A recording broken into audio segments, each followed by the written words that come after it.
Parshat Lech Lecha begins to narrate the journeys of our ancestors. The first Jews, Avram and Sara. Lech Lecha opens when Avram Avinu is already 75 years old. He's done quite a bit of living and quite a bit of loving of God. And he's made a big difference, a big splash. But he never actually got a commandment from God. God never actually told him to do anything until Parshat Lech Lecha. And the first thing God tells him to do is to get going. To leave behind his comfort zone, to transcend his orbit. And there's a lot to say about that. So Avraham Avinu passes this first test with flying colors. With no questions asked, he picks himself up and leaves, uproots his family and his whole life, and he comes to a strange and distant land called Canaan. And there, Avraham Avinu is a nomad. He doesn't really know what he's supposed to do, it seems. He's guided by premonition, and he has awareness of somehow of the future, and he prays and builds altars and does all kinds of holy things. And he perceives that prophetically that he has to be in certain places at certain times. And that's how Avraham Avinu makes his way through the first couple of months in the land of Canaan. And then all of a sudden famine hits. And everybody kind of connects the famine with the arrival of this new fellow, this strange new guy, who seems to have lots of money and is spending everything he has and is going from place to place, and nobody really has an idea of what he's doing there. But they do know that for some reason famine is hit. And of course this is a great big test. Hashem wants to see if Avraham Avinu is going to complain about having to leave the land that he exerted so much effort to reach in the first place, because it's a question of salvation. Can't stay there. And it's only this little area, only this part of the land. But Avraham doesn't complain. And the Torah says, instead, Avraham Avinu heads down into Mitzrayim. Mitzrayim, of course, Egypt is a place that is irrigated through the Nile Delta, and so lack of rainfall does not cause for a problem agriculturally. There's plenty of food in Egypt. That'll be a narrative that's recurring in the book of Genesis, straight through till the end. It's through this very notion that the Jewish people, of course, end up in the land of Mitzrayim. And so Avraham Avinu has all of a sudden awareness that he's got a problem, he's got an issue. As the Torah says in verse 11 of chapter 12, which is still in the end of the first reading, so Avraham Avinu comes closer and he begins to approach Mitzrayim, and suddenly he says to his wife, and the way Rashi explains this is that Avraham Avinu was always careful not to indulge himself in his wife's beauty, but here they were wading through a stream, and he saw a reflection of her in the water, and he was reminded of how beautiful she was. Anyway, the extensive travels had not marred her beauty or detracted from her in any way, shape, or form. Avraham says, look, you are Isha Yefas Mara'at, you're a very beautiful woman. Okay, what's the problem? The problem is that we're going to a land where they're not used to such beauty. And with you're far fairer than everybody else there, and when the Egyptians will see you, so V'amru Ishtezes, they'll say, it's his wife. V'hargoesi, so they'll kill me. V'oisach yichayu, and then they'll allow you to live. They're not going to expect me to surrender my wife, Avraham Avinu says. They'll figure they have to make you into a widow. So therefore, we have to create a cover story. What will the cover story be? Imrina achoisiat. Please, Sara, say you are, or Sarai, say you are my sister. Why should you say you're my sister? Well, Avraham Avinu made the case before. The reason that we have to create this false cover story is because Amru Ishtezes, they'll say it's his wife. And because it's his wife, V'hargoesi, you're going to kill me, says Avraham. So the natural thing, it should have said in the Torah, Imrina achoisiat, say you're my sister, V'choisa nafshi biglalech, and then I'll live as a result of you. But that's not what it says. And here we come across some of the strangest verbiage, really, almost in the entire Torah, certainly in the story of Avraham. He says, Imrina achoisiat, say you're my sister. Why? L'mayitavli. So they'll be good to me. So you'll say, well, be good to me. Be good to me means that I should live. That they shouldn't kill me. No, that's not what it means, because it can't mean that. Because it says, L'mayitavli bavurech, they'll be good to me on your account. They're not going to be, Avram's not going to live on her account. Maybe he'll live despite the fact that Sarah is there. He's not going to live because of Sarah. It doesn't make sense to say it's ba'avurech. And furthermore, the end of the verse says, I will live because of you. So, or I'll live through you, or through you my life will be spared. But if l'man yitavli means things will be good for me, what does it mean things will be good? I won't be dead. If it just means I won't be dead, then it says that already. The end of the verse is, I will end up being able to live on account of you. So then what is L'man Yitavli? It can't mean that it'll be good, meaning I'll live, because that's what it says afterwards. So really the verse should have said, Im yirna achoisi ot, L'man choisa nafshi b'glalech. Say you're my sister. Why? Why are we creating this cover story? Why are we creating a false narrative? Why don't we say that we're husband and wife? I mean, that's normal. So Avraham Avinu says, no, we can't do that. Can't do the choisa nafshi b'glalech. But it doesn't say b'choisa nafshi b'glalech. Instead it says l'man yitavli. And here we come across the words of Rashi, which is a direct quote from our sages, and he says, L'man yitavli. What does it mean, yitavli? He says, this means sheyitnu li matanis. The goodness is that they will give me gifts, that they will give me all kinds of material goodness. And how do we know this? To be certain.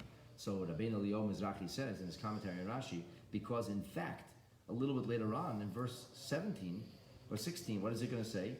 Ula Avram Heitiv ba'avura. Take a look in verse 16. It says to Avram, they were good to her. And what is the good? They were good to him on her account. What does the good mean? What's Heitiv? So very good to him on her account. Now he had cattle and sheep, he had donkeys and servants and maidservants, vasenes and gemalim, and he had mules and he had camels. So clearly, the goodness we talk about here is material wealth. It has to be so, because in verse 16, the word heitiv shows up again. Avraham Avinu says in verse 12, L'man yitav, in verse 13 he says, L'man yitav, so they'll be good to me. And then in verse 16 it says, V'heitiv, they were good to him. And the goodness is clearly spelled out in verse 16 as being Seinu Vakar, Chamoidim, Avadim Shvach, Zasenis Igmalim. All this is this material wealth. So what does that mean? Avraham Avinu said that I want you to come to Mitzrayim to say, you're my sister, and the reason you should do that is, L'man yitavli, so they'll be good to me. Well, if you take a look at the second reading, it's not exactly so simple. Avraham Avinu was not simply trying to sell off Sara or try to get money out of her. And we know this, as a matter of fact, because when he comes to Mitzrayim, it says, Vayhi kivay Avram Mitzrayim. When Avram comes to Mitzrayim, Vayiru HaMitzrayim Esa'isha, they saw the woman. But the thing is, it says kivay. Everywhere, the previous verses, it spoke about a plural arrival. And here it doesn't say plural. It says Vayhi kivay Avram. It doesn't say Vayhi kivay when they came. It says kivay when he came. And only when he came, Vayiru HaMitzrayim Esa'isha, the woman saw the woman. Ki yafa hi ma'oid. And here, interestingly, the Torah adds the word, not only yafa, not only she's beautiful, but yafa ma'oid, exceedingly beautiful. And the Emek Dover says, aha, here is already the secret of success. Here we see how Sarah is going to get saved. Because, in fact, the people at the border who did see Sarah, they would be very happy to get rid of Avram or to find a way to get Sarah, but they're afraid to touch her. They said, oh, this is royal material. Ramban says that they were afraid to touch her only because they said if the king hears about this, we'll really be in trouble.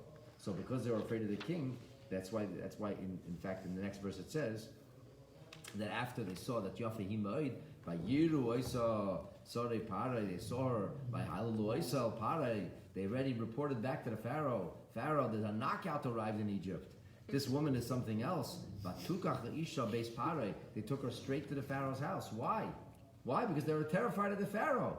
Should the Pharaoh find out what arrived and he wasn't informed and he didn't get a first chance at this, they would all hang. So they brought her to the Pharaoh. And in this way, Sarai is not exposed to the gruffer and rougher elements of the lowlifes who maybe were on the lowest level of government, who would have taken advantage of her, but instead she was afforded royal protection. But that's because of the Yafa Ma'oid, she was so exceedingly beautiful. But the thing is this, it says Vayhi Kivoi Avram Mitzrayim. But Avram didn't come, it must have been Sarah too. We know that he came. Avram didn't leave Sarah somewhere else because it says Vayiru HaMitzrayim Esisha, they saw the woman. So Rashi says, it should have said Kivoi Mitzrayim. Why does it say Kivoi, singular, it should have said Kivoi Rashi spells out the question, quite uncharacteristically, I should add. Elo, Rashi says, Limei, this teaches us, Shehit min oisa b'teva. This teaches us that he tried to smuggle Sarai in a crate, hoping that she wouldn't be seen. And what happened? So these the officials came to inspect the contents, and the reason that they did this was they said, we have to see what to tax you for. What do you have? What kind of merchandise you have in those big crates over there? And Avraham said, oh no, whatever he said. And they said, really, we have to see. They opened up the crate and they found this beautiful woman and said, oh, MG, look at this. This is not merchandise, or this is really merchandise. This is royal merchandise. We have to take this woman to the Pharaoh. So clearly Avraham Avinu was not trying to, if you will, sell his wife. Because if he was trying to sell his wife, then why would he put her in a crate? He clearly tried to protect her because he put her in a crate. But the problem still remains that Avraham said, L'man yitavli. But that's part of his narrative. He should have just said, V'chois nafshi. This is about life and death. Sorry, we have no choice. If they find me, they find you, there's not going to be an option here. They're going to kill me. They're going to turn you into a widow because they're not going to imagine I would surrender my wife. But this way, we have a cover story telling you the husband went far away, like the Pharaoh says, and he's not available. So what are they going to do? And as the Mefarshim say, at this time there was still the long shadow of the great flood. And one of the few mitzvahs that the people still kept was arayos. Murder, no problem, get rid of it, bro. That's a one-time thing. But to live in sin your whole life, they weren't prepared to do it. They had certain ethos, certain ethics. It's like the mafia, they kill with impunity, but they don't lie, or something like that. They have their certain moral code, or whatever, if you want to call it that, or ethical code they keep to. And this is, no questions. We don't mess around. When it comes to this we stick to the rules. So Avraham Avinu should simply have said "Chos nafshi b'glalach," but he doesn't, and this really creates a tremendous question mark for us. What happened? What happened? Exactly what Avraham Avinu expected to happen. Well, Avraham hated Bavura, as we said already a number of times, pointed out, verse 16 talks about what Avraham Avinu got. Let's take a look in Rashi, verse 15. Vayahal lo esel paray. It doesn't mean simply that they praised her before Paray. It said, Pharaoh, you're not going to believe what just showed up at the border. El Paray means hilulua beinehem. They spoke amongst themselves, and they said, Haguna Zula Melech. This lady is not for us. This woman is a queen in the making. She is royal material. And of course, Rashi is really compelled to say this because it must make sense that the common lowly border guard had access to the Pharaoh.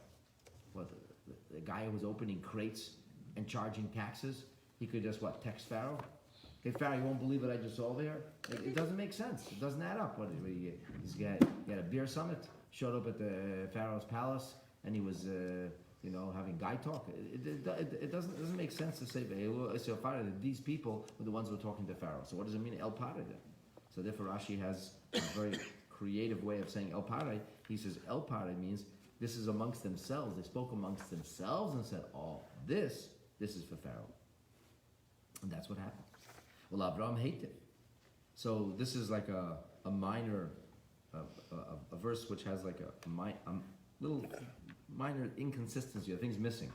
It doesn't exactly spell things out fully, but the bottom line is, hated ba'avura, and you figure out what it means. He says he hated, they were good for him with the following commodities. And obviously, it's understandable that Avraham Avinu was gifted a whole slew of different things in honor of Sarai, or on behalf of Sarai. So why do they have to be so good to him in order to win Sarai's hand? So Chazal tell us in the Medrash Afela that the Pharaoh actually didn't give it all to Avram right away. He gave an enormous amount of wealth. He transferred wealth into Sarah's name. And he gave her a portion of land called Goshen. And we'll hear about Goshen later. And Sarah was decreed or declared Duchess of Goshen. And the reason that he did this, say Chazal, is because the Pharaoh can't just marry an ordinary woman. He had to create an alibi. He had to make a story for her. It's like when Lady Di got married. They had to make a story called Lady Di, Duchess of this and Duchess of that. They had to make her into something. And only after she's a something, then a royal can take her as a consort. As the Imig David says, it's not appropriate for a king to marry a commoner. So the royal house had to create a royal narrative. And only after she became famous and well known, only then would the Pharaoh have a grand marriage ceremony. So actually nothing happened to Sara. She was in detention against her will, stuck in the palace, but nothing happened. And the Oira Pharaoh says that in the end, it was necessary for Sara to have all this wealth to create, if you will, an alibi or a story, a cover story. But then when Sara is released, where did the wealth go? It went with her. It was all transferred over to her name. So who got it in the end? Avram Avinu. So actually it was Avram hated Bavura. It was quite literal. It wasn't he got paid for his wife, but on account of his wife, because Sara got wealthy, that's how Avram got wealthy. The Emek Davar goes further and he says that Avram Avinu had to be made wealthy too. He came penniless, a pauper. So Sara now was the brother of a pauper. That didn't look good in the ancient world. Who was her father? Nobody knew. Who her mother? Nobody knew. But her brother we know. He's a schlepper. He has no money left. So Pharaoh made sure to transfer all kinds of goods to Avram. So now the story, the official narrative in Pravda, in the local media of the Egyptian media controlled by the palaces, wealthy man comes to Egypt. Famous tycoon arrives. Famous tycoon has sister. Sister declared Duchess of Goshen. Duchess of Goshen is fabulously wealthy. And they start to create a story so that when the Pharaoh will decree or declare his engagement to this woman, they'll say, oh, the Pharaoh is marrying the Duchess of Goshen, that famous Abrahamic tycoonic guy. That's what's going on over here. So actually it was hated Bavura, and the Maharsha says, in Maseches Bava Metzia, and Daf Nun Tes, the Maharsha says, HaKadosh Baruch Hu hated Blei b'schus ishtay. HaKadosh Baruch Hu was good to Avram on account of his wife. So even materially, the way it played itself out, it was things were good for Avram on account of his wife. But the Maharsha says this is on the merit of his wife. And all of that is actually based on a Zohar. How did he keep Lot intact here without him spilling the beans or coming out against him? I want to tell you something. It's a really good question. And I'm sure Lot was tempted to open his mouth because he would be a good whistleblower. He would have got paid well. Yeah. Lot, to his credit, kept his mouth shut. He did. And that served him very well in the future. Because he was quiet and he kept his mouth shut for Avram, that's why Hashem saved Lot. Yeah. So you're accurately pinpointing Lot as being meritorious in this case. Mm-hmm. He was the good guy. Correct. So now that you understand this whole narrative, and now that we understand and appreciate this whole business, the question that still comes to mind is, why was that the first thing Avram said? Yitav li bavurich. And we have Zohar, as we're going to see. Let's turn to page Kush Samachalaf in the Biurim book, Siman Tes. The Rebbe opens with exactly this question. This is astonishing. How can Avram Avinu asked Sara to put herself literally in harm's way, l'shem kabbalas matanas, to get gifts? You can't get away from the fact that that's how he begins. L'man yitavli. The chayson nafshi beglalach is secondary. The first thing is l'man yitavli. Really? L'man yitavli? Sarah is a married woman. She's protected by the fact that she's married. Now she's no longer married, so she's not protected. So Avram Avinu exposes her to who knows what kind of possible dangers, and he says, "L'man yitavli." How could you even be thinking about money at a time like this? We're talking about life and death. I get it, but how did that make it into the narrative? The L'man yitavli, and it's very clear. Rashi says, "Yituli matanas." What's going on with it? So the Rebbe here leans on a Zohar. And the Zohar says, B'schus isha maskelas, in the merit of a wise woman, zeicha adam b'mamen. This is why a person might have success in business. B'chol miladim meitiv, really, in all good things. It comes in the merit of his wife. V'Avram ratzal l'natzal zis. Avram said, okay. Avram knew the Zohar. He knew that everything comes schus of wife. So v'samach al schusa, the Zohar says that Avram Avinu was sure that Sara was such a tzidkana, such a righteous and holy woman, that Hashem would protect her. And he knew they couldn't touch her little. In other words, she would say, Avram, how could you expose me to this danger? And Avram would say, you're so holy, you're not exposed anyway. You're under the protective force of God. Nothing will happen to you. So the Rebbe says, the Zohar in and of itself certainly requires elucidation. I mean, Avram knew that she has a great schus, and that's very nice. But sof in the end, Etzem Shehusa Itzel Sara, the base part, the fact that Sara had to find herself under royal detention, slated for marriage to some strange monarch, was a matzav shlili, was definitely a negative experience. Yes, Avram was 100% sure. He had betachin, full faith in Hashem. Hashem would protect Sarah and save her. Fine. Let's even say that Sarah had full faith and knew everything would work out in the end. It has to be. It can't be any other way. Okay, but it was no fun. She went through a harrowing experience. How could Avram cause this? And when we ask Avram, why did he cause this? What would he answer you? There's money to be made. Come on. Sarah, you get tired out a little, you'll be uncomfortable. There's money. They started that joke on Russia, $50. It's $50. There's money to be made. It's Jewish. I know, that's a Jewish joke waiting to be made. The Rebbe says the explanation is this. When God commanded Avram to go to the land, he made him a promise. And the promise was, I will make you a great nation. I'll bless you, and I'll make you renowned. Rashi says, so what is the blessing? I'll make you a great nation, that's not the blessing. Because it says, I'll make you. I'll give you fame and fortune. Okay, that's not. So what is the va'avarechecha? The va'avarechecha, Rashi says, b'momen. It means money. I'm going to give you a lot of wealth. Therefore, Kishra Avram, Shekayemes Efsharis B'derech HaTeva, when Avram saw that now Avram didn't see it before. He didn't see any way. There was no business opportunities. And here he saw business opportunities. Oh, this is it. Oh, now I understand how it's going to happen. Haven, he understood. He says, if that's the opportunity that comes your way, you got to seize the moment, strike the iron when it's hot. Clearly, this is the way Hashem wanted the money to come his way. But the thing is this. Avram, on his hand, is supposed to try really hard to make it happen. You can't just say, well, God promised money. God promised that. It's going to rain down on me. You have to make your efforts. Hashem promised success. Now you do your part. So Avram has to roll sleeves up and do his part. But the thing is that that's Avram's problem. What did Sara have to do with this? Why did she have to pay the price? Avram has to make efforts. Okay, fine. Why does Sara have to suffer? So the Rebbe suggested that that's why the Zohar says that the bracha of parnasa, the bracha of wealth, comes al yedei ha'isha, through the woman. That's why Avraham Avinu said it makes perfect sense that everything should happen to Sara Imenu. Like the Marsha says, it was all in the schools of Sara.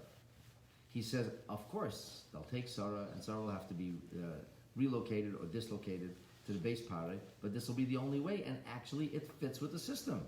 The system is that the parnasa comes through Sara. All right? So Sarah's part of this. She's part of this. If she's part of this, I have to say what I have to say. And I'm sure Avram says, this is the way things will turn out for us. She says, don't worry, everything will be fine for you. And he was right. Did she know that? It would seem yes. It would seem yes, because he says, he made the argument. The scripture is very, very short words. But he says, before that he says, what can we learn from this? I'm going to call my wife. So the Rebbe says what we can learn from this is to divest the technicalities of this narrative, because this is not a narrative that necessarily any of us will ever face or should ever think this way. But you have to divest the Zohar from its literal technical verbiage and understand it in a proverbial way. Because ultimately Avram and Sarah and all the biblical characters are larger than life. And they all have representation, which is beyond the actual details of the story. So, elsewhere in the Zohar it says that Avram and Sarah are in the paradigm of neshama and guf. Avram represents the neshama, and Sarah represents the guf. Avram represents the spiritual side of a Jewish people, and Sarah represents the bodily side of the Jewish people. By the way, you cannot have soul without body, or body without soul. A soul without a body is called a ghost. A body without a soul is called a corpse. Nobody likes either. It's not pleasant to deal with ghosts or corpses. So you have to have Avram and Sarah together. It's a package. And that package, which is called life, is comprised of body and soul. And they're both very important. Now, Sarah went down into the house of Pharaoh. But why did she do this? She knew she wouldn't be harmed. She'd do this because, ultimately, she's in an arrangement with Avram. This is Bonnie and Clyde. They're in this together. They're in this together in that, so to speak, Sarah does her part and Avram does his part. And that's how the promise to Avram gets fulfilled. So too it is, the neshama is promised all kinds of wonderful opportunities. But the neshama, which is enticed to leave Gan Eden, to head on a big journey, a big Lech Lecha, and it's going to have all kinds of wondrous opportunities. How's it going to happen? It's going to happen when Sara, when the guf goes into a material world, where she's exposed to danger. And it's guf gashmi you have to go into a material world and deal with material things. But here is the important lesson. Did Sara get harmed? No. We do not have to be harmed by the bodily reality. The bodily reality does not and should not detract from the neshama in the least bit. Because ultimately, you're on a shlichut, you're on a mission. When you're on a mission from Hashem, nothing can get in your way. As long as you stay true to the mission. So as long as you remain true to the mission, as long as we understand that being here in the proverbial Pharaoh's palace, in this material, beautiful world, in which there's all kinds of things that seek to entice us and turn us away from the path of righteousness and of morality, as long as we remember that we have a mission here, as L'man-yitavli, the body and soul together create the perfect synergy, then HaKadosh Baruch Hu helps, and everything works out in the right way. And indeed, there are many matanas. There's tremendous value to the neshama being married to the body and spending time here on planet Earth. Ultimately, this is the true enrichment, the L'man-yitav for the neshama, and through this comes about the transformation of the world as we know it into God's beautiful garden with the coming of Mashiach and Hera. Amen. Thank you.